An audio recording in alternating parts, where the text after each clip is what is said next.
नाज़रीन, 4 रोज से 11 लाशें लिए बेयार और मददगार मुतासरा खानदान वजीर आजम का इंतजार कर रहे हैं।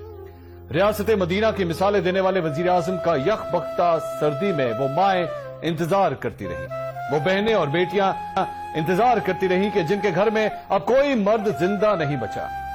हजारा बरादरी वाले उस इमरान खान का इंतजार करते रहे कि जिसने वादा किया था कि वजीर आजम बनने के बाद 1 महीने में उनके साथ होने वाले जुल्म का खात्मा कर दिया जाएगा। इंशाल्लाह हम इलेक्शन स्वीप करेंगे, इंशाल्लाह करेंगे और उसके बाद आप मेरा वादा है आपसे इंशाल्लाह। देखेंगे ये कितनी देर रहते हैं, ये महीने के अंदर ना खत्म हुआ, आप देखें।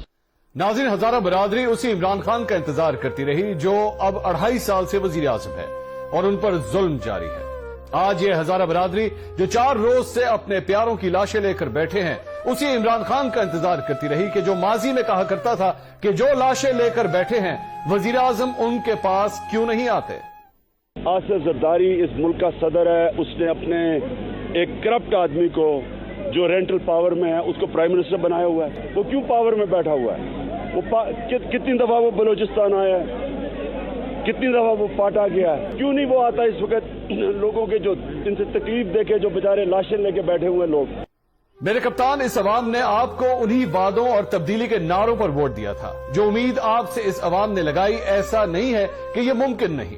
न्यूजीलैंड में जब एक इंतहा पसंद ने 50 बेगुनाहों की लाशें गिराई तो उस मुल्क की खातून वजीर आजम ने जो रवैया अपनाया, एक मुतहर्रिक स्टेट्समैन का रूप सामने आया। मेरे कप्तान, कुछ सीखें। न्यूजीलैंड के वजीर आजम ने इस गैर मामूली साने के बाद अपने वजीरों को नहीं भेजा, बल्कि रंग और नस्ल और मजहब के तासुब को शिकस्त देने के लिए फौरी तौर पर खुद मुतासरा खानदानों के पास पहुंची, उन्हें गले से लगाया, उनकी दाद रसी की। मेरे कप्तान, कुछ सीखें। न्यूजीलैंड में इंतहापसंदाना सोच को कुचलने के लिए, मजहबी हम आहंगी और इंसानियत को बचाने के लिए वहां की वजीर आजम ने मुसलमानों का लिबास अपनाया ताकि ऐसा सानिया कभी उस सरजमीन पर दोबारा ना हो। मेरे कप्तान, कुछ सीखें। इस इंसानियत सोच वाक़े को बैरूनी अनासर की साजिश कहने के बजाय न्यूजीलैंड के वजीर आजम ने अपने किरदार और रवैये से साने के जिम्मेदारों को कैफरे किरदार तक पहुंचाकर लवाहिकीन को यकीन दिलाया कि वो इस मुल्क में महफूज हैं। मेरे कप्तान, कुछ सीखें। पार्लियामेंट के इजलास को तिलावत कुरान पाक से शुरू करवाकर जुम्मे के इज्तिमा में शरीक होकर आजान रेडियो पर नशर करने के गैर रिवायती फैसले करने से इस्लाम दुश्मन इस ज़हनियत को हमेशा के लिए कुचल दिया जिससे मुल्क को खतरा दोचार था।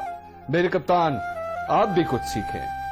कातिल के खिलाफ तमाम इदारों को ऐसे मुतहर्रिक किया कि कातिल के पास जुर्म कबूल करने के अलावा कोई रास्ता न बचा और पूरी दुनिया को साबित कर दिया कि दहशतगर्दी और इंतहापसंदाना सोच का ताल्लुक किसी भी मजहब से नहीं होता।